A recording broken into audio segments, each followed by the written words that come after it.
அறியாமையால் மயங்கிய ஆத்மா வாழ்வின் குறிப்பிட்ட சூழ்நிலையில் வைக்கப்பட விரும்புகிறான். இவ்வாறாக அவனுடைய செயல்களும் விளைவுகளும் சங்கிலி தொடரை போல தொடங்குகின்றன. உயர் இயற்கையான ஆத்மா ஞானம் நிறைந்தவனாவான்.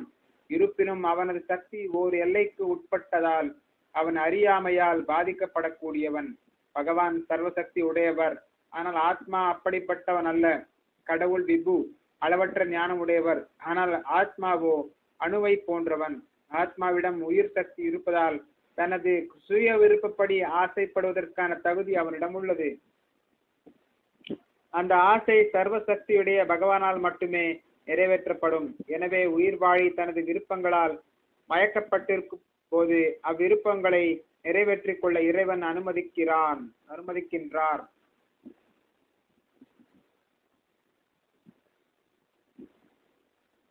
ஆனால் ஆத்மாவின் விருப்பத்தால் உண்டான ஒரு சூழ்நிலையின் செயல்களுக்கும் விளைவுகளுக்கும் கடவுள் என்றும் பொறுப்பாளி அல்ல. மயங்கிய நிலையில் உடலில் வசிக்கும் ஆத்மா தன்னை பௌதிக உடலுடன் அடையாளம் காண்பதால் வாழ்வின் நிலையற்ற இன்ப துன்பங்களுக்கு உட்படுகிறான். மலரின் அருகில் இருப்பதால் அந்த நறுமணத்தை நுகர இயல்வது போல பரமாத்மாவாக எப்போதுமே ஆத்மாவுடன் இருக்கும் இறைவனால் தனிப்பட்ட ஆத்மாவின் விருப்பங்களை அறிய முடியும். ஆசையே ஆத்மாவை கட்டுண்டிருக்க செய்யும் சூட்சும ரூபம். ஆத்மாவின் தகுதிக்கேற்ப கடவுள் அவனது ஆசைகளை நிறைவேற்றுகிறார். மனிதன் விரும்புகிறான், இறைவன் நடத்துகிறார். தனது ஆசைகளை நிறைவேற்றும் சர்வசக்தி தனிப்பட்ட ஆத்மாவிடம் இல்லை. ஆனால் கடவுளால் எல்லா ஆசைகளையும் நிறைவேற்ற இயலும். அனைவருக்கும் சமமாக விளங்கும் கடவுள் சிறிதளவு சுதந்திரத்தையுடைய ஆத்மாவின் ஆசைகளில் தலையிடுவதில்லை. இருப்பினும் யாரேனும் கிருஷ்ணரை விரும்பினால் அவனின் மீது தனி கவனம் செலுத்தக்கூடிய பகவான் அவன் தன்னை வந்தடைவதற்கும் நித்திய ஆனந்தத்துடன் வாழ்வதற்கு ஆசைப்படுவதற்கும் உற்சாகப்படுத்துகிறார். எனவே வேத வாக்கியம் உறுதி செய்கின்றது, சாது கர்ம சாரயதி தம் யம் ஏப்யோ லோகேப்யோ உன்னிஷதே ஏஷவு ஏவா சாது கர்ம காரயதி யம் அதோ நினீக்ஷதே. உயிர்வாழிகள் ஏற்றம் பெறுவதற்காக கடவுள் அவர்களை புண்ணிய காரியங்களில் ஈடுபடுத்துகிறார். நரகத்திற்கு செல்வதற்காக அவர்களை கடவுள் பாவ காரியங்களில் ஈடுபடுத்துகிறார். கௌஷிதகி உபனிஷத் 3.8. அக்னியோ ஜந்துர் அனிஷோயம் ஆத்மனः சுகதுக்கயோ ஈஸ்வர பிரேரிதோ கச்சேத் ஸ்வர்கம் வாஷ்பப்ரம ஏவச்ச. ஆத்மா தனது சுகதுக்கத்திற்கும் இறைவனை முழுமையாக சார்ந்துள்ளான்.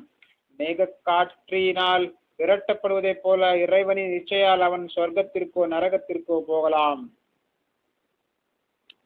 எனவே உடல் பெற்ற ஆத்மா தனது நினைவே கட்டாத காலத்தில் கிருஷ்ண உணர்வை தவிர்ப்பதற்கு எழுந்த ஆசையினால் தனது சொந்த மயக்கத்திற்கு காரணமாகிறார்.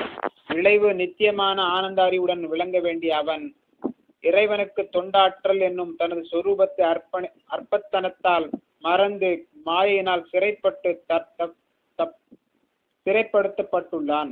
மேலும் அறியாமையின் ஆதிக்கத்தால் தனது கட்டுண்ட நிலைக்கு இறைவனே காரணம் என்றும் நினைக்கின்றான்.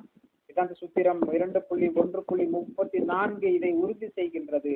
வைஷம்ய நைர்ண்யே நஷோ நசாபேக்ஷத்வா தசாஹி தர்ஷயதி. இறைவன் விருப்பு வெறுப்புடன் இருப்பதாக தோன்றினாலும் அவனை யாரையும் வெறுப்பதும் இல்லை, விரும்புவதும் இல்லை.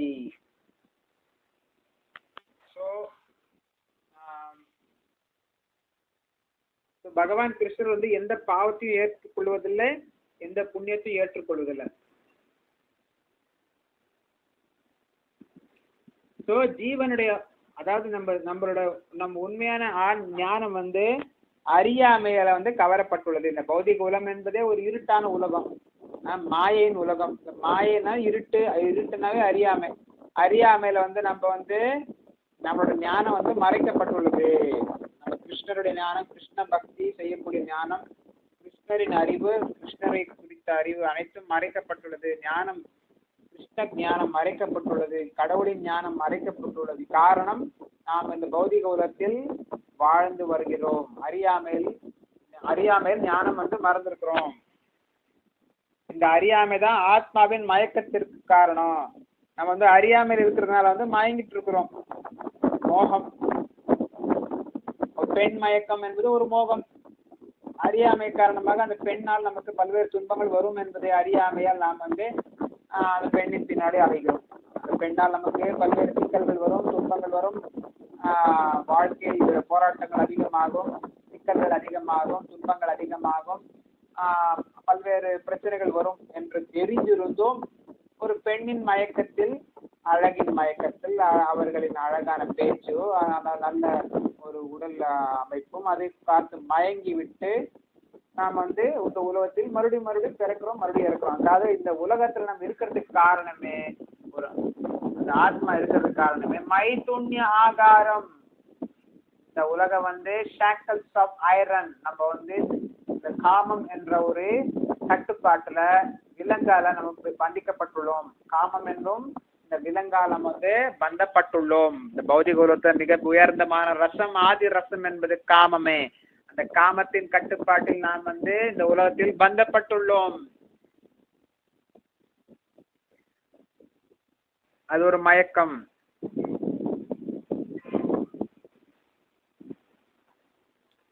பகவான் கிருஷ்ணர் அளவற்ற ஞானம், செல்வம், வலிமை, புகழ், அழகு, துறவு ஆகிய எல்லாத்தையும் பகவான் கிருஷ்ணர் இருக்கு. ஆனா அவருடைய தொண்டை நம்ம விட்டுட்டு தற்காலிகமா கொஞ்சோண்டு சொத்து வச்சிருக்கிற, கொஞ்சோண்டு அறிவு இருக்கிற, கொஞ்சோண்டு செல்வமோ வலிமையோ புகழோ அழகோ துறவோ வச்சிருக்கிற கொஞ்சம் சர்வ சாதாரணமா ஒரு ஜீவாத்மாவுக்கு பின்னாடி நம்ம அலையிறோம். ஒரு பெண் அழகா இருந்தா நம்ம அந்த பெண் பின்னாடி அலையிறோம். ஒருத்தர் செல்வாக்கோட பணம் இருந்தாருன்னா அவர் பின்னாடி அலையிறோம். ஒருத்தர் புகழ் வாய்ந்தவர்னா அவர் பின்னாடி அலையிறோம். ஒருத்தர் அழகா இருந்தாருன்னா அவர் ஆணோ பெண்ணோ அவர் பின்னாடி அலையிறோம். ஒருத்தர் சாமியார் மாதிரி துறவு வேடம் போட்டதான் அவர் பின்னாடி அலையிறோம். எல்லாமே நம்ம ஒரு அற்பமான ஒரு ஜீவாத்மா பின்னாடி நம்ம அலையிறோம். ஆனா நிரந்தரமான சக்தி வாய்ந்த விபு ஆத்மாவான பகவான் கிருஷ்ணருடைய கிட்ட நம்ம போறது இல்ல. அணு ஆத்மா பின்னாடி நம்ம அலைஞ்சிட்டு இருக்கிறோம். தேவர்கள் பின்னாடியோ, முன்னோர்கள் பின்னாடியோ, யக்ஷர்கள், ராட்சசர்கள் பின்னாடியோ, அசுரர்கள் பின்னாடியோ, அப்சராக்கள், ஊர்வசி, கந்தர்வர்கள், வித்யாதர சாரணர்கள், பூதர்கள், பிசாசுகள் பின்னாடி நம்ம அலைஞ்சிட்டு இருக்கிறோம். நம்ம விது ஆத்மா பகவான் கிருஷ்ணருக்கு மறந்துட்டோம்.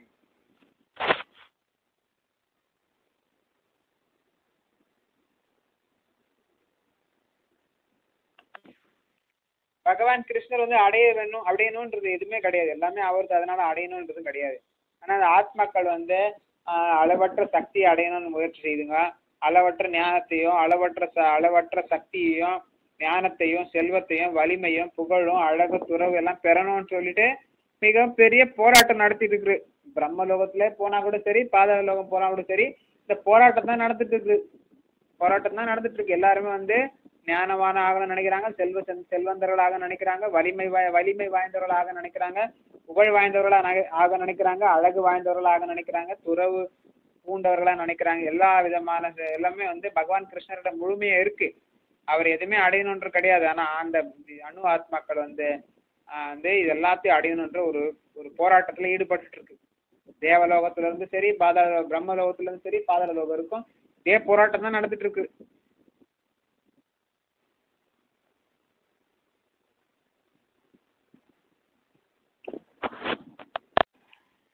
ज्ञानतिमिरान्धस्य ज्ञानाञ्जनशलाकया चक्षुरुन्मिलितं येन तस्मै श्रीगुरवे नमः। नमः ओं विष्णुपादाय कृष्णप्रेष्ठाय भूतले श्रीमते जयपताका स्वामी इति नामिने। नमः आचार्यपादाय निताय कृपाप्रदायिने गौरकथादामदाय नगरग्रामतारिणे। नमः ओं विष्णुपादाय कृष्णप्रेष्ठाय भूतले श्रीमते भक्तिवेदांत स्वामी इति नामिने। नमस्ते सरस्वती देवे गौरवाणी प्रचारिणे निर्विशेष शून्यवादी पाश्चात्यसुतारिणे। जय श्री कृष्ण चैतन्य प्रभु नित्यानंद श्री अद्वैत गदाधर श्रीवासदि गौर भक्तवृंद। हरे कृष्णा कृष्ण कृष्णा हरे हरे, हरे राम राम राम हरे हरे।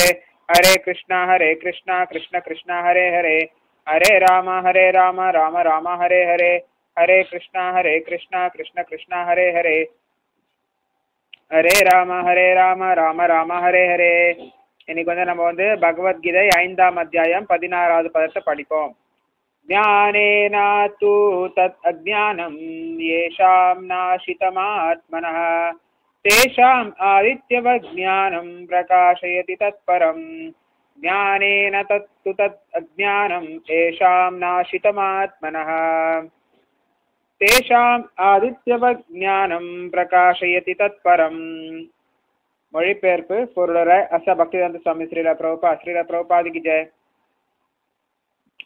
இருப்பினும் அஜ்ஞானத்தை அழிக்கும் ஞானத்தால் ஒருவன் தெளிவடையும் போது பகல் நேரத்தில் சூரியன் எல்லாவற்றையும் வெளிச்சப்படுத்துவதைப் போல அவரது ஞானம் எல்லாவற்றையும் வெளிப்படுத்துகின்றது. பொருளரை கிருஷ்ணரை மறந்தவர்கள் குழப்பத்தில் இருப்பது நிச்சயம். ஆனால் கிருஷ்ண உணர்வில் உள்ளவர்கள் குழம்புவதே இல்லை. சர்வம் ஞானே ஞான ப்ளவேன ஞானாக்னினஹ சர்வ கர்மாணி என்றும் நஹி ஞானேன சதுருஷம் என்றும் பகவத்கீதையில் கூறப்பட்டுள்ளது. ஞானத்திற்கு எப்போதும் உயர் மதிப்பு அளிக்கப்படுகிறது. அந்த ஞானம் என்பது என்ன? 7ஆம் அத்தியாயம் 19வது பதத்தில் கூறப்பட்டுள்ளது போல் கிருஷ்ணரிடம் சரணடையும் போதே பக்குவ ஞானம் அடையப்படுகின்றது. பகுநாம் ஜென்மனாம் அந்தே ஞானவான் மாம் பிரபத்யதே. பற்பல பிறவிகளை கடந்த பின் ஞானத்தில் பக்குவமடைந்தவன் கிருஷ்ணரிடம் சரணடையும் போது, அதாவது கிருஷ்ண உணர்வினை அடையும் போது பகலில் சூரியனால் எல்லாம் வெளிப்படுத்தப்படுவது போல அனைத்தும் அவனுக்கு வெளிப்படுத்தப்படுகின்றது. உயிர் வாழி பல விதங்களில் மயக்கப்பட்டுள்ளான். உதாரணமாக சற்றும் அறிவின்றி அவன் தன்னையே கடவுளாக எண்ணும் போது உண்மையில் அறியாமையின் இறுதி வலையில் வீழ்கிறான். ஆத்மாவே கடவுள் எனில் அவன் எவ்வாறு மயக்கத்திற்கு உட்படுவான்? கடவுள் மாயையில் மயங்குவாரா? அப்படியெனில் மாயை கடவுளை விட வலிமை வாய்ந்ததல்லவா? வாய்ந்தாகிவிடுமே. பக்குவமான கிருஷ்ண உணர்வில் நிலை பெற்றுள்ள நபரிடமிருந்து மட்டுமே உண்மை ஞானத்தை அடைய முடியும். எனவே அத்தகைய அங்கீகரிக்கப்பட்ட ஆன்மீக குருவை தேடி அவரின் கீழ் கிருஷ்ண உணர்வினை பயில வேண்டும். சூரியன் இருளை விரட்டுவதைப் போல கிருஷ்ண உணர்வு மாயையை விரட்டிவிடும். தான் இந்த உடல் அல்ல, உடலுக்கு அப்பாற்பட்ட திவ்யமான ஆத்மா எனும் முழு ஞானத்தில் ஒருவன் இருந்தாலும் ஆத்மாவையும் பரமாத்மாவையும் பகுத்தறிவது அவனுக்கு சாத்தியமில்லாத செயலாக இருக்கலாம். இருப்பினும் அவன் கிருஷ்ண உணர்வில் உள்ள அங்கீகரிக்கப்பட்ட பக்குவமான குருவிடம் தஞ்சமடைந்து விட்டால் அனைத்தையும் நன்றாக அறிய முடியும். கடவுளையும் கடவுளுடனான தனது உறவையும் கடவுளுடைய பிரதிநிதியை சந்தித்தால்தான் அறிய இயலும். அவரிடம் கடவுளை பற்றிய ஞானம் இருப்பதால் கடவுளுக்கு சாதாரணமாக செய்யப்படும் எல்லா மரியாதையும் அவருக்கு செலுத்தப்படும் போதிலும் கடவுளின் பிரதிநிதியான அவர் தன்னை ஒருபோதும் கடவுள் என்று கூறிக்கொள்ள மாட்டார். கடவுளுக்கும் ஆத்மாவுக்கும் உள்ள வேறுபாட்டை கற்றல் வேண்டும். எனவேதான் பகவான் ஸ்ரீகிருஷ்ணர் 2ஆம் அத்தியாயத்தில் 2.12 ஒவ்வொரு ஆத்மாவும் தனித்தன்மை உடையவன் என்றும் தானும் தனித்தன்மை உடையவன் என்றும் கூறினார். அவர்கள் இறந்த காலத்திலும் தனிநபர்கள், நிகழ்காலத்திலும் தனிநபர்கள், எதிர்காலத்திலும் முக்திக்கு பிறகும் தனிநபர்களே. இரவில் நாம் எல்லாவற்றையும் ஒன்றாக காண்கிறோம். ஆனால் பகலில் சூரியன் வானில் உள்ளபோது ஒவ்வொன்றின் உண்மை நிலையும் புலப்படுகிறது. தனித்தன்மையுடன் கூடிய ஆன்மீக வாழ்வை உணர்வதே உண்மை ஞானமாகும். ஸோ நம்ம ஞானத்தை அழிக்கக்கூடிய அஞ்ஞானத்தை நம்ம அழிச்சிடணும். ஞானத்தை அழிக்கக்கூடிய அஞ்ஞானத்தை அழிச்சிடணும். பகல் நேரத்தில் சூரியன் எல்லாவற்றையும் வெளிச்சப்படுத்துவது போல நம்மளோட ஞானம் நம்ம வாழ்க்கையில் இருக்கிற எல்லா இருட்டையும் வெளிச்சத்தை கொண்டு வந்துடும். இருட்டையும் ஓட்ட வேண்டும். எல்லா இருட்டையும் நாம் நீக்க வேண்டும். வாழ்க்கையில் இருளை நீக்க வேண்டும். ஞானத்தை தரக்கூடிய ஒளியை நாம் ஏற்ற வேண்டும். ஞான ஒளியை ஏற்ற வேண்டும். அஞ்ஞானத்தை அழிக்க வேண்டும். சூரியன் போன்ற பிரகாசமான ஞானத்தை நாம் வாழ்க்கையில் கொள்வன். கிருஷ்ணரின் ஞானத்தை, கிருஷ்ணர் கொடுத்த இந்த பகவத்கீதை ஞானத்தை நாம் வாழ்க்கையில் கடைபிடிக்க வேண்டும். வாழ்க்கையில் நாம் தினமும் படிக்க வேண்டும். வாழ்க்கையில் கடைபிடித்தால் அறியாமை என்பது நம் வாழ்க்கையில் இருக்காது. இருள் இருக்காது. ஸோ கிருஷ்ணரை மறந்தவங்க பார்த்தீங்கன்னா குழப்பத்துக்கு ஆளுவாங்க. இருட்டு இருந்தால் குழப்பம் வரும். இருட்டு இருந்துச்சுன்னா தான் குழப்பம் வரும். இருட்டில் இருந்தால் நமக்கு தெரியாது எப்படி போகிறது எப்படி வர்றதுன்னு தெரியாது. என்ன எங்கே எதுன்னு தெரியாது. இருட்டில் இருந்துச்சுன்னா எதுவுமே தெளிவாக தெரியாது. அதனால ஒரே குழப்பமாக இருக்கும். ஸோ கிருஷ்ணரை மறந்தவங்க தான் குழப்பத்தில் இருப்பாங்க. கிருஷ்ணர் சூரியனை போன்றவர், மாயை இருட்டு போன்றது. ஸோ கிருஷ்ணரை மறந்தவங்க இருட்டில் இருக்கிறதுனால அவங்க குழப்பத்தில் இருப்பாங்க. சரியா எதையும் பார்க்க முடியாது. ஒரே குழப்பத்தில் இருப்பாங்க. ஆனால் கிருஷ்ண உணர்வில் இருக்கிறவங்க பார்த்தீங்கன்னா குழம்புறதே கிடையாது. ஏன்னா அவங்க வெளிச்சத்திலேயே இருக்கிறாங்க, ஒளியிலேயே இருக்கிறாங்க. இருட்டை வந்து அவங்க வெளியேற்றி விட்டார்கள். ஒளியில் இருக்கிறாங்க, வெளிச்சத்திலேயே இருக்கிறதுனால வந்து அவங்களுக்கு அறியாமை கிடையாது. அவங்களுக்கு வந்து சத்துவ குணத்துல இருக்கிறதுனால அவங்களுக்கு அறியாமை குணம் கிடையாது. அனைத்தும் பிரகாசமாக, அவர் வாழ்க்கை பிரகாசமாக இருக்கிறோம், அவர்கள் அறிவும் பிரகாசமாக இருக்கும்.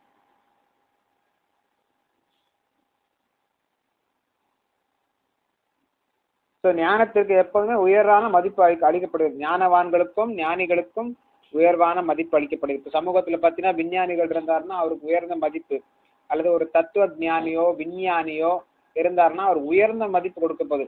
அல்லது எந்த துறையில ஒரு அறிஞர் இருந்தால், இப்போ வந்து விஞ்ஞானத்துறையோ அல்லது வேற எந்த அரசியல் துறையோ அல்லது வேற எந்த துறையா இருந்தாலும் அவங்க அறிஞர்களா இருந்தாங்கன்னா அவங்களுக்கு வந்து உயர்வா மதிப்பு கொடுக்க போகுது. அது இப்போ தொழில்துறையோ வியாபாரத்துறையோ எந்த துறையில அறிவு இருந்தாலும் அவங்களுக்கு வந்து நம்ம மரியாதை கொடுக்குறோம். அந்த அளவுக்கு ஞானத்திற்கு அந்த அளவுக்கு உயர்ந்த மதிப்பு இருக்கு. அனுபவம் இருக்கு, மற்றவங்களோட அனுபவத்திற்கு அந்த அளவுக்கு மதிப்பு இருக்கு. அந்த ஞானம் என்பது என்ன? 7ஆம் அத்தியாயம் 19ஆம் பதத்தில் கூறப்பட்டுள்ளது போல கிருஷ்ணரிடம் சரணடையும் போதே பக்குவ ஞானம் அடையப்படுகிறது. நம்ம கிருஷ்ணருடைய எப்போ சரணாகதி அடைகிறோமோ அப்போ வந்து ஞானம் வந்து நமக்கு ஆட்டோமேட்டிக்கா கிடைச்சிருது. பகுநாம் ஜன்ம நாமந்தே ஞானவான் மாம் பிரபத்யதே. பற்பல பிறவிகளை கடந்து பின் ஞானத்தில் பக்குவமடைந்தவன் கிருஷ்ணரிடம் சரணடையும் போது, அதாவது கிருஷ்ணருடனை அடையும் போது பகலில் சூரியனால் எல்லாம் வெளிப்படுத்தப்படுவது போல அனைத்தும் அவனுக்கு வெளிப்படுத்தப்படுகின்றது. உயிர் வாழி பலவிதங்களில் மயக்கப்பட்டுள்ளான். உதாரணமாக சற்றும் அறிவின்றி அவன் தன்னையே கடவுளாக எண்ணும் போது உண்மையில் அறியாமையின் இறுதி வலையில் வீழ்கிறான். ஆத்மாவே கடவுள் எனில் அவன் எவ்வாறு மயக்கத்திற்கு உட்படுவான்? கடவுள் மாயையில் மயங்குவாரா? அப்படினில் மாயை கடவுளை விட வலிமை வாய்ந்ததாகிவிடும். ஸோ பார்த்தீங்கன்னா இப்போ கிருஷ்ணரோட சரணாகதி அடைஞ்சிட்டோம்னா நம்ம வந்து நமக்கு அறிவு வருது. கிருஷ்ண பக்தர்களுக்கும் கிருஷ்ணரிடம் சரணடைந்தா கிருஷ்ணரிட எல்லா ஞானமும் நமக்கு வருது, கிருஷ்ண பக்தர்கள் ஞானமும் நமக்கு வருது, கொஞ்சம் கொஞ்சமா வருது. ஸோ பல்பர பிறவி, பல கோடி வருடங்கள், அதாவது பல பிறவிகள் எடுத்த பிறகுதான் நம்ம வந்து பகவான் கிருஷ்ண தான் எல்லாம் அப்படின்ற ஞானத்தை நமக்கு கிடைக்குது. அந்த ஞானம் கிடைக்கக்கூடிய ஆத்மா வந்து மிகவும் அரிதானது. பகுநாம் ஜன்மநாமந்தே, பல்வேறு பிறவிகள் எடுத்த பிறகுதான் வந்து ஞானம் கிடைக்குது. அந்த ஞானம்னா கிருஷ்ணா தான் எல்லாம் அப்படின்ற ஞானம் நமக்கு கிடைக்குது. பல்பல பிறவிகள் பிறகு, ஒரே பிறவில கிடைக்காது, பற்பல பிறவிகள் பிறகுதான் வந்து நமக்கு ஞானம் கிடைக்குது. கிருஷ்ணா தான் எல்லாம்ன்ற ஞானம் நமக்கு அப்பதான் கிடைக்குது. அதுவும் பக்தர்கள் சங்கத்துல இருந்தாதான் கிடைக்கும். அப்பதான் வந்து ஒரு ஆத்மா வந்து சரணாகதி கிடையாது. பற்பல பிறவில எடுத்த பிறகுதான் வந்து பக்தர்கள் சங்கத்துல இருக்கிறப்போ வந்து குரு கிருஷ்ணரோட சங்கத்துல இருக்கிறப்போ வந்து பக்தி அந்த விதை கிடைக்கும். அந்த விதை கிடைச்சப்பதான் வந்து கிருஷ்ணரோட சரணாகதி அடைகிற ஒரு எண்ணம் வரும். அப்ப சரணாகதி அடைஞ்ச பிறகுதான் வந்து ஞானம் கிடைக்கும். அதாவது கிருஷ்ண உணர்வினை அடையும் போது பகலில் சூரியனால் எல்லாம் வெளிப்படுத்தப்படுவது போல அனைத்தும் அவனுக்கு வெளிப்படுத்தப்படுகின்றது. இப்போ நம்ம கிருஷ்ணருடன் அடைஞ்சிட்டோம்னா பகல்ல எல்லாம் சூரியனால் எல்லாம் வெளிப்படுத்துறப்போரு, பகல் நேரத்துல சூரிய வெளிச்சம் இருக்கிறதுனால எல்லாமே வெளிச்சமா தெரியும். அப்ப வந்து நம்ம இருட்டுன்றதே கிடையாது. அப்ப கிருஷ்ணர்ன்றவரு சூரியனை போன்றவர், மாயை வந்து இருட்டு போன்றது. அதனால கிருஷ்ணர் சூரியன் நம்ம வாழ்க்கையில கொண்டு வரணும், மாயை நம்ம வந்து விலகியே வைக்க வேண்டும்.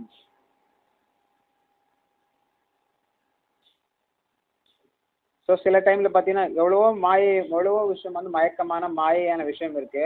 அது எல்லா விஷயத்தோட உயர்ந்த, அதாவது கடைசி மாயை ஒன்று கடைசி ஆயுதம்னா, மாயை 2 ஆயுதம் வச்சிருக்கேன். ஒன்று கவருவது, ஒன்று ஆவரணாத்மிக, முதல்ல நம்மளுக்கு கவர்ந்துடுறது, பிறகு வந்து பிரக்ஷேபாத்திக்க நம்ம இழுத்துடுறது, பௌதிக சுகத்துக்காக, ஆசை இயங்கத்துக்காக, பௌதிக விஷயங்களுக்காக நம்மளை இழுத்து விட்டுறது. முதல்ல வந்து நம்மளை கவர்ந்துடுறது ஆவரணாத்மிக, நம்மளை கவர்ந்துட்டு அந்த மாயையில கவர்ந்துடுறது. பெண் ஆசையோ மண் ஆசையோ பொண்ணாசையோ ஏதோ ஒரு ஆசையை காட்டி நம்மளை இழுத்துடுறது. அப்புறம் நம்மள மறுபடியும் வந்து கவர்ந்துடுறது, மறுபடியும் நம்மளை இழுத்து விட்டுறது. ஸோ இதுதான் மாயை செய்யக்கூடிய வேலை. அப்படி மாயைக்கு நம்ம வந்து பல்வேறு விஷயத்துல மயங்கி போயிடுறோம். உயிர்வாழி வந்து பல விதங்கள்ல மயக்கப்பட்டுள்ளான். அப்படின்னா ஜனம், ஜனம், தனம், சுந்தரி போன்ற பல்வேறு விஷயங்கள்ல வந்து ஒரு ஆத்மா வந்து மயக்கப்பட்டுள்ளன.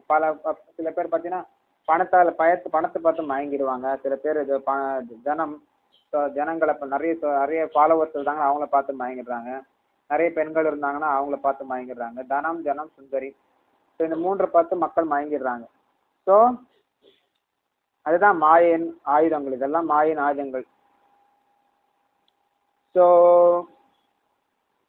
அது கடைசி ஆயுதம்னா அவன் தான் எல்லாரும் நான் தான் கடவுள்னு சொல்லுவான் பார்த்தீங்களா, அவதான் மாயின் கடைசி ஆயுதம். லாஸ்ட் ஸ்னேர் ஆஃப் மாயான்னு சொல்லப்படுகிறது.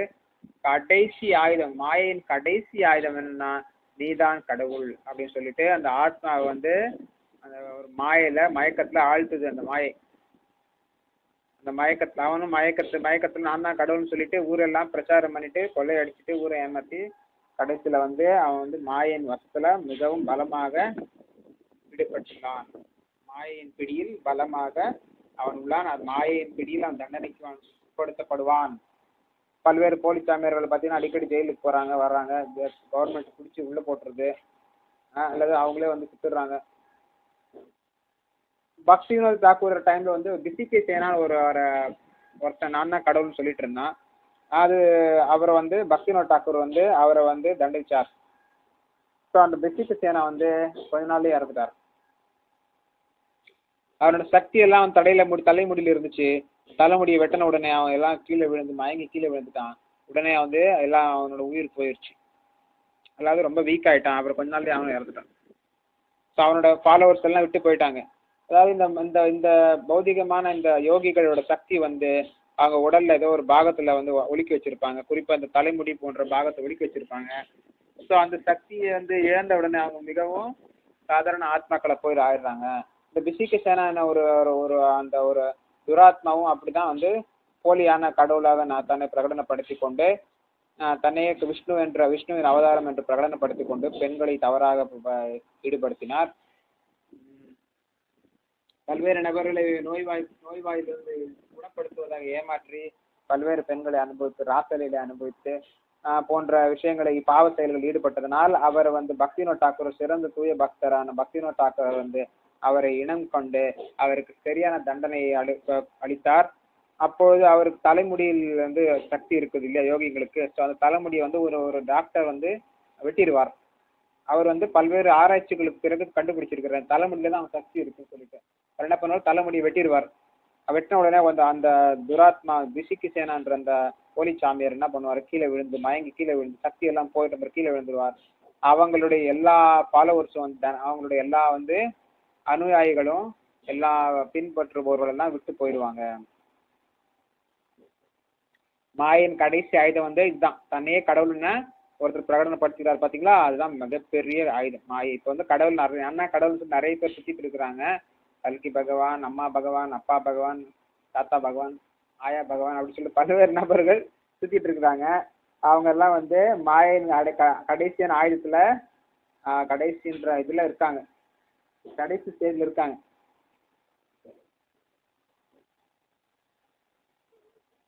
ஸோ ஆத்மா வந்து மயக்கத்துக்கு எப்பவுமே உட்படுறது இல்ல. மாயை வந்து பகவானின் ஒரு சக்தி. அதனால பகவான் தன் சக்தியின் பிடியில் அவர் வந்து விடுறதில்ல. அவர் யோக மாயை மகா மாயை ரெண்டு மாயை இருக்குது. மகா மாயின் பிடியில் அவர் வர்றதில்ல, யோக மாயின் பிடியில தான் எப்பவுமே இருப்பார். அவர் யோக மாயை கூட அவரோட தொண்டர்கள் தான், மகா மாயும் அவங்க தொண்டர்கள் தான். ஆனா வந்து பகவான் கிருஷ்ணர் வந்து யோக மாயை கீழே தான், யோக மாயா சமாவிருத்தா, யோக மாயை கீழே தான் இருப்பார் பகவான் கிருஷ்ணன். மகா மாயைக்கு உட்படுறதில்ல. ஸோ இந்த ஆத்மா தான் மகா மாயின் கீழே உட்படுத்துறது. பகவான் கிருஷ்ணர் வந்து யோக மாயிலே இருப்பார். பந்தப்பட்ட ஆத்மாக்கள் எல்லாம் மகா மாயில இருக்குது. முக்தி பெற்ற ஆத்மாக்கள் அனைவரும் யோக மாயின் பிடியில் இருக்கிறாங்க. கடவுள் மாயில் மயங்கியவர் கிடையாது. அப்படி எனில் மாயை கடவுளை அதாவது யோக மாயை வந்து பகவானுக்கு தொண்டு செய்து, மகா மாயையும் தொண்டு செய்து. ஆனா மகா மாயை வந்து பகவானுக்கு நேரடியா தொண்டு செய்வதில்லை, மறைமுகமாக. அதாவது பகவானுக்கு எதிராக இருக்கிற அனைத்து ஆத்மாக்களையும் தண்டிக்குது இந்த மகா மாயை. ஸோ ஆத்மாக்கள் வந்து இந்த மகா மாயின் பிடியில் தான் இருக்காங்க எல்லாரும். துராத்மாக்கள், அதாவது துஷ்ட ஆத்மாக்கள், பாவிகள் எல்லாம் இந்த மகாமாயின் பிடியில் இருக்காங்க. முக்தி பெற்ற ஆத்மாக்கள் அனைவரும் யோக மாயின் பிடியில் இருக்காங்க.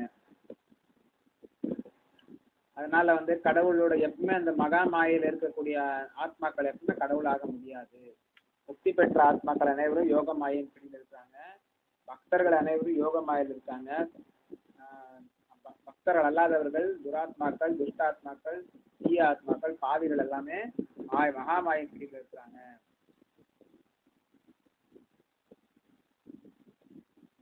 பக்குவமான கிருஷ்ண உணர்வில் நிலை பெற்றுள்ள நபரிடமிருந்து மட்டுமே உண்மை ஞானத்தை அடைய முடியும். உண்மையான ஞானத்தை அடையணும்னா முக்தி பெற்ற ஆத்மாக்களும் தூய ஆத்மாக்களும் பக்குவமான கிருஷ்ண உணர்வில் நிலை பெற்றுள்ள நபரிடம் மட்டுமே நமக்கு கிடைக்கும். அதனால அதை அங்கீகரிக்கப்பட்ட ஆத்மீக குருவை நாம் தேட வேண்டும். அவரு கீழே இருந்து நம்ம கிருஷ்ண உணர்வை பயில வேண்டும். சூரியன் இருளை விரட்டுவதை போல கிருஷ்ணர் உணர்வோம் மாயை விரட்டி விடும். தான் இந்த உடல் அல்ல, உடலுக்கு அப்பாற்பட்ட திவ்யமான ஆத்மா என்னும் முழு ஞானத்தில் ஒருவன் இருந்தாலும் ஆத்மாவையும் பரமாத்மாவையும் பகுத்தறிவது அவனுக்கு சாத்தியம் இல்லாத செயலாக இருக்கலாம். ஸோ அதாவது பாத்தீங்கன்னா நாமளெல்லாம் இந்த உடல் கிடையாது, உடலுக்கு அப்பாற்பட்ட திவ்யமான ஆத்மா என்று முழு ஞானத்துல நம்ம இருக்கணும். அப்படி இருந்தாலும் ஆத்மாவையும் பரமாத்மாவையும் பகுத்தறிவது அவனுக்கு சாத்தியம் இல்லாது செயலாக இருக்கலாம்.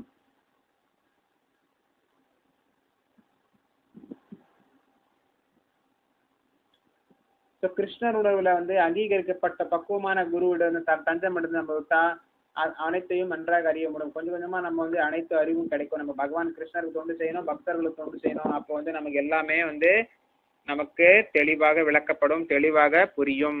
மாயையின் பிடியிலிருந்து நம்ம கொஞ்சம் கொஞ்சமா விலகுவோம். கடவுளை அறியணும்னா, கடவுளுடன் நமது உறவு அறியணும் என்றா கடவுளுடன் பிரதிநிதியான குருவை நம்ம சந்திக்கணும். அவர் மூலமா தான் நம்ம கடவுளை யார் என்றும் கடவுளுடன் நமக்கு என்ன உறவு என்றும் நமக்கு புரிய வரும். அந்த குரு கிட்ட தான் கடவுளை பற்றி ஞானம் இருக்குது. கடவுளுக்கு செலுத்துற எல்லா மரியாதையும் நம்ம குருவுக்கு செலுத்தணும். கடவுளின் பிரதிநிதியான அவர் தன்னையே கடவுள்னு ஒரு ஒப்புமே அவர் தன்னை கடவுள்னு சொல்ல மாட்டார். கடவுளின் பிரதிநிதியான அந்த குரு எப்பவுமே தன்னை கடவுள்னு கூறிக்கொள்ள மாட்டார். ஆனா போலி சாமியார்கள் தான் தன்னையே கடவுள் என பிரகடனப்படுத்தி மக்களை தவறாக வழி நடத்துகின்றனர். அது ஒரு வியாபாரமாகவும் தொழிலாக மாற்றி விட்டார்கள். தன்னையே கடவுள் என பிரகடனப்படுத்திக் கொள்வது ஒரு தொழிலாகவும் வியாபாரமாகவும் மாறிவிட்டது. கடவுளுக்கும் ஆத்மாவுக்கும் என்ன வேறுபாடுன்னா, கடவுள் அளவற்றவர், ஆத்மா ஒரு சிறு அளவுடையது. அணு ஆத்மா, விபு ஆத்மா. பகவான் ஸ்ரீகிருஷ்ணர் 2ஆம் அத்தியாயத்தில் 2:12 சொல்கிறார், ஒவ்வொரு ஆத்மாவும் தனித்தன்மை உடையவர்கள் என்றும் தானும் தனித்தன்மை உடையவர்கள் என்றும் கூறியிருக்கிறார். பகவானும் தனித்தன்மை வாய்ந்தவர்கள், ஒவ்வொரு ஆத்மாக்களும் தனித்தன்மை வாய்ந்தவர்கள். ஆனால் ஆத்மா பரமாத்மா எல்லா இடத்திலும் இருக்கக்கூடியவர்கள், எல்லாத்தையும் உணரக்கூடியவர் பரமாத்மா. தன் உடலை மட்டுமே உணரக்கூடியவன் தான் அணு ஆத்மா. எல்லா ஆத்மாவும் பாத்தீங்கன்னா கடந்த காலத்திலும் தனிப்பட்ட நபர்களா இருந்தாங்க, இப்பவும் தனிப்பட்ட நபர்களா இருக்காங்க, எதிர்காலத்திலும் தனிப்பட்ட நபர்களாக தான் இருக்க போறாங்க. முக்தி அடைஞ்ச பிறகும் தனிப்பட்ட நபர்களா தான் இருக்க போறாங்க. இருட்டுல பாத்தீங்கன்னா சரியா எதுவுமே தெரியாது. ஆனா பகல்ல பாத்தீங்கன்னா எல்லாமே ஒவ்வொன்றும் நமக்கு தெளிவா தெரியும். அதே மாதிரி ஆன்மீக கிருஷ்ணர் நம்ம வாழ்க்கையில வந்துட்டாருன்னா எல்லாத்தையும் நம்ம தெளிவா புரிஞ்சுக்க முடியும். இந்த உலகம் யார், உலகத்தை படைத்தவர்கள் யார், தேவர்கள் யார், மனிதர்கள் யார், அசுரர்கள் யார், ராட்சசர்கள் யார், கந்தர்வர்கள், வித்யாதர, அப்சரா, எல்லாரும் பூத பேசுறது எல்லாரையும் நம்ம தெரிஞ்சுக்கலாம். பகவான் கிருஷ்ணரின் அறிவு இருந்தா மொத்த 14 லோகத்தையும் தெரிஞ்சுக்கலாம். இந்த உலகத்தையே, இந்த பிரம்மாண்டத்தையே தெரிஞ்சுக்கலாம் பகவான் கிருஷ்ணரின் அறிவு இருந்தால். பதம் 17 தத் புத்தயஸ்தத் ஆத்மானஸ்தன்னிஷ்டாஸ்தத் பராயணாஹ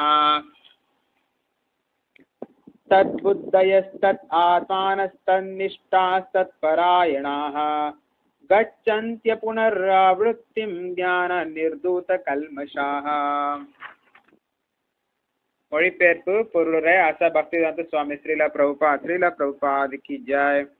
எப்போது ஒருவனது புத்தி, மனம், நம்பிக்கை, புகலிடம் என அனைத்தும் பரத்தில் நிலைநிறுத்தப்படுகிறதோ அப்போது பூரண ஞானத்தினால் அவன் தனது களங்கங்களில் இருந்து முற்றிலும் தூய்மை அடைந்து விடுதலை பாதையில் நேராக முன்னேறுகிறான். பொருளுரை: திவ்யமான பரதத்துவம் பகவான் கிருஷ்ணரே, மொத்த பகவத்கீதையும் கிருஷ்ணரே பரமபுருஷ பகவான் என்னும் அறிவிப்பை மையமாக கொண்டதாகும்.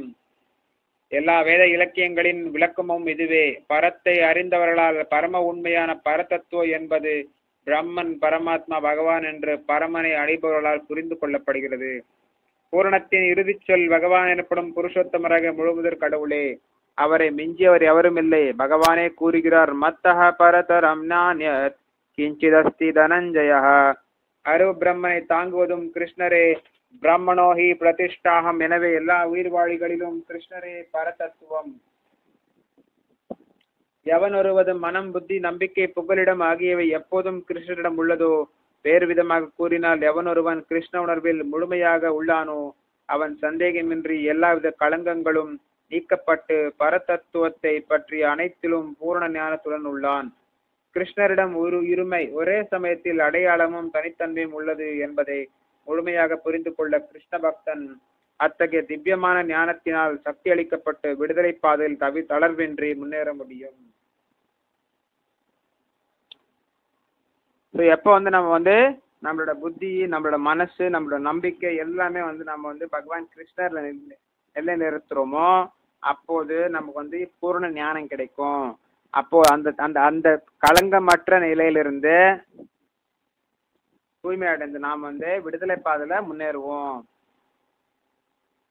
எல்லாமே பகவான் கிருஷ்ணர் தான். திவ்யமான பரதத்துவம் பகவான் கிருஷ்ணர் தான். மொத்த பகவத்கீதையும் கிருஷ்ணரே பரமேஸ்வர பகவான் என்று அறிவிப்பை மையமாக கொண்டதாகும்.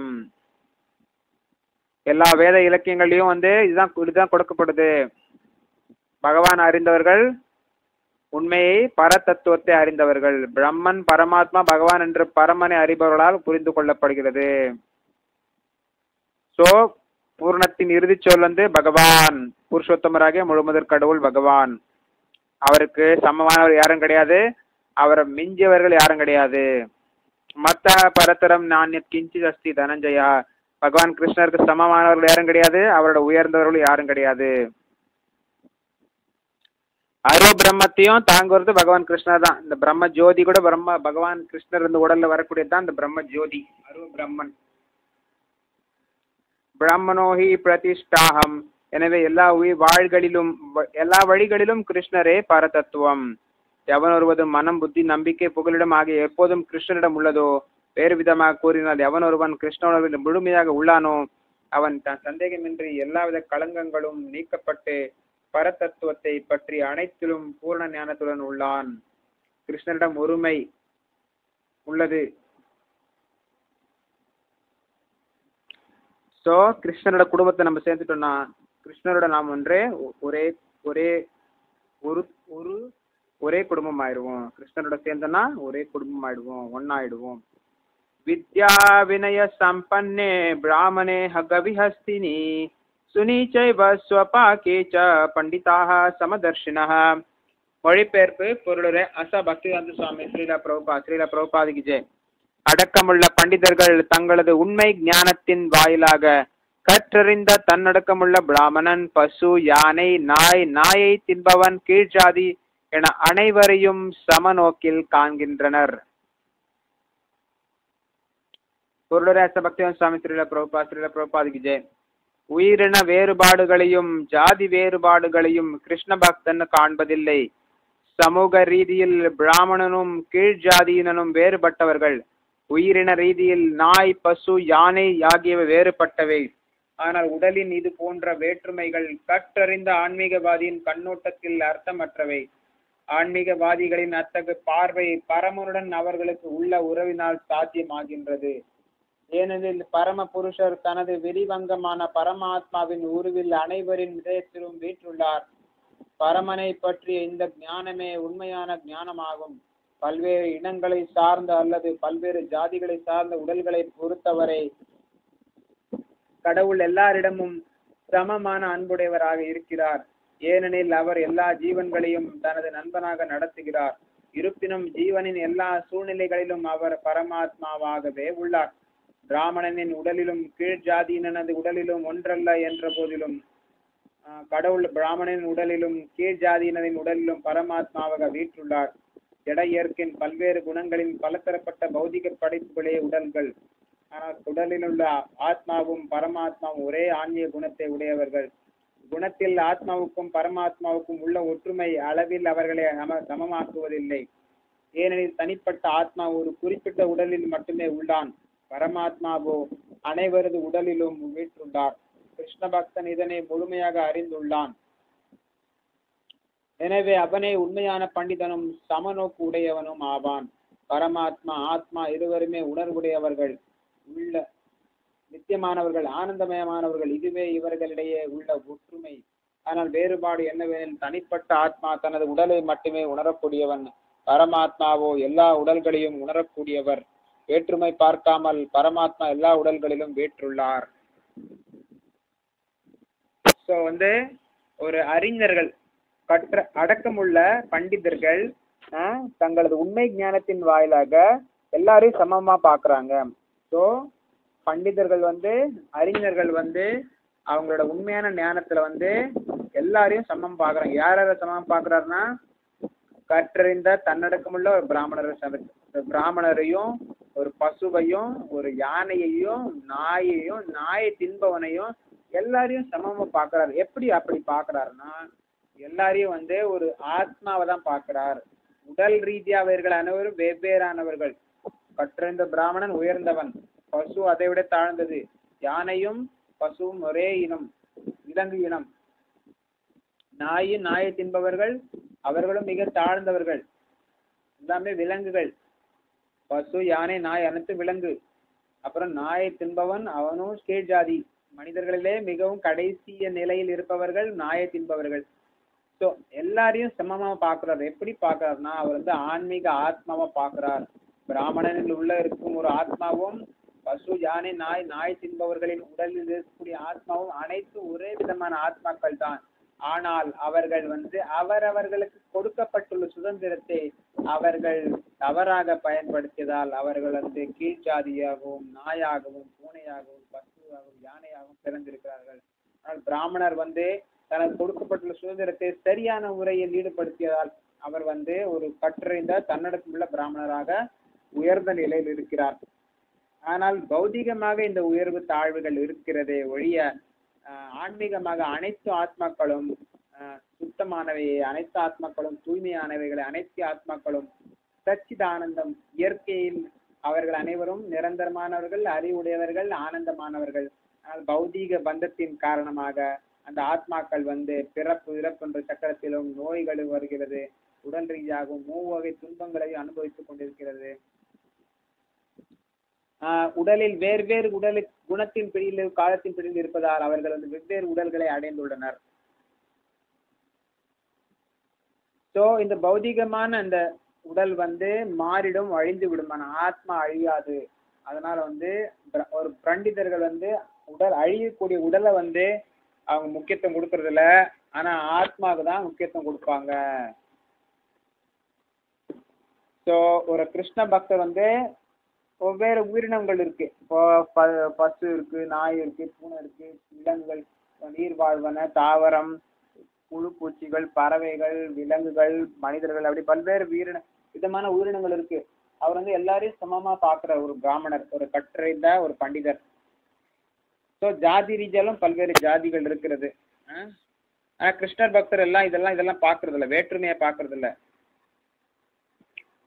ஸோ சமூக ரீதியில பாத்தீங்கன்னா பிராமணர்கள் உயர்ந்தவர்கள், கீழ் ஜாதியினர்கள் தாழ்ந்தவர்கள். ஸோ உயிரின ரீதியில பாத்தீங்கன்னா நாய், பசு, யானை எல்லாம் அவங்க எல்லாம் விலங்குகள். ஸோ உடல் அழிஞ்சு விட்ட பிறகு எல்லாமே அவங்க வேற உடலுக்கு போயிடுவாங்க. ஆனா ஆத்மா தூய ஆத்மா. ஸோ ஒரு ஆன்மீகவாதிகள் பண்டிதர்கள் உடலை பார்க்க மாட்டாங்க, ஆத்மாவை தான் பார்ப்பாங்க. அவங்களோட பார்வை தான் வேறுபடுது. ஸோ பரமாத்மா எல்லாருடைய இதயத்திலும் அவர் விரிவாங்கமா இருக்கிறார்.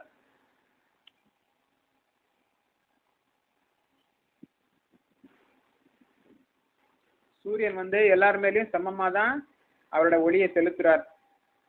ஏழை சரி, பணக்காரனாலும் சரி, அறிவு உடையவர்கள் அறிவில்லாதவர்கள் எல்லார் மேலேயும் வந்து விலங்குகள், மரங்கள், செடிகள், கொடிகள், எல்லா விதமான உயிரினங்களின் மேலும் இந்த சூரிய ஒளி சமமாக சமமாக வீழ்கின்றது. அதே மாதிரி மழையும் சமமாக வீழ்கிறது.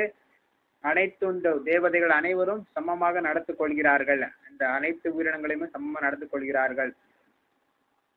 ஆனால் அவரவர்கள் அதை அது அவர்கள் எப்படி பெற்று அதை எப்படி பயன்படுத்துகிறார்கள் என்பது அவர்களின் சுதந்திரம்.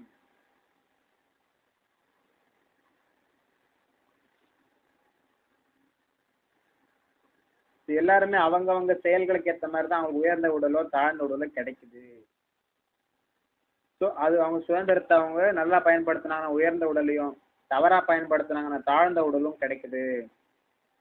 கடவுள் வந்து எல்லாரிடம் சமமாக தான் இருக்கிறார். அவர் வந்து எல்லா ஜீவன்களையும் நண்பனாக எடுத்து நடத்துகிறார். எல்லா உயிரினத்துக்கு தந்தை அவர்தான். அகம் பீஜ பிரதபிதா சர்வயோனிஷு காந்தே மூர்த்தையா சம்பவந்தி தாஷாம் பிரம்ம மகாஜோனி. அகம் பீஜ பிரதபிதா, இந்த உலகத்து எல்லா உயிரினத்துக்கு தந்தை பகவான் கிருஷ்ணர் தான். அவர் தான் விதை இழுக்கும் தந்தை.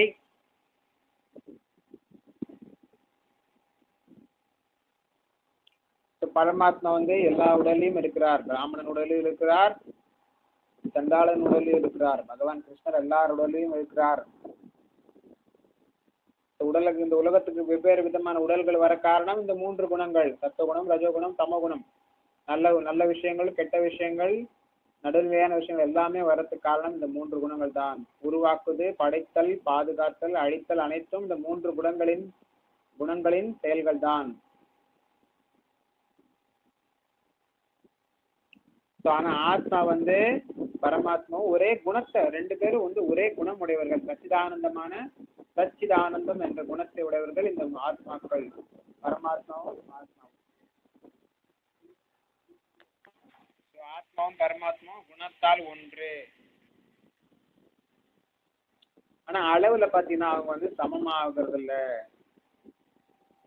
ஆத்மா வந்து ஒரு குறிப்பிட்ட உடலை மாத்திரம் இருக்கிறாரு. பரமாத்மா வந்து எல்லார் உடலும் இருக்கிறார், எல்லா இடத்துலயும் இருக்கிறார். எப்படி சூரியன் வந்து எல்லா இடத்துலயும் இருக்கிறாரோ அந்த மாதிரி வந்து பரமாத்மா எல்லா இடத்துலயும் இருக்கிறார். கிருஷ்ணர் பக்தர் வந்து இதை அறிஞ்சிருக்கிறார். கிருஷ்ணர் பக்தர்கள் தான் வந்து உண்மையான பண்டிதர்கள், உண்மையான சமநோக்குடையவர்கள். ஆத்மாவும் பரமாத்மாவும் உணர்வுடையவர்கள், நித்தியமானவர்கள், ஆனந்தமானவர்கள். இதுவே இவர்களிடையே உள்ள ஒற்றுமை. ஆனா வந்து வேறுபாடு என்னவெனில் தனிப்பட்ட ஆத்மா தனது உடலை மட்டுமே உணரக்கூடியவன், பரமாத்மாவோ எல்லா உடல்களையும் உணரக்கூடியவர். ஸோ ராஜா மாதிரி, ராஜா வந்து எல்லா இடத்துலயும் இருக்கிறார் இல்லையா? ஒரு நாட்டுக்கு ராஜான்னா எல்லா இடத்துலயும் இருப்பார். அவரோட அந்த செயல், அவரோட கொள்கைகள், அவரோட கட்டளைகள் எல்லா இடத்துலயும் இருக்கும். அதே மாதிரி பரமாத்மா வந்து எல்லா இடத்துலயும் இருக்கிறார். ராஜா வந்து பகவான் கிருஷ்ணரின் ஒரு பிரதிநிதியாக கருதப்படுகிறார்.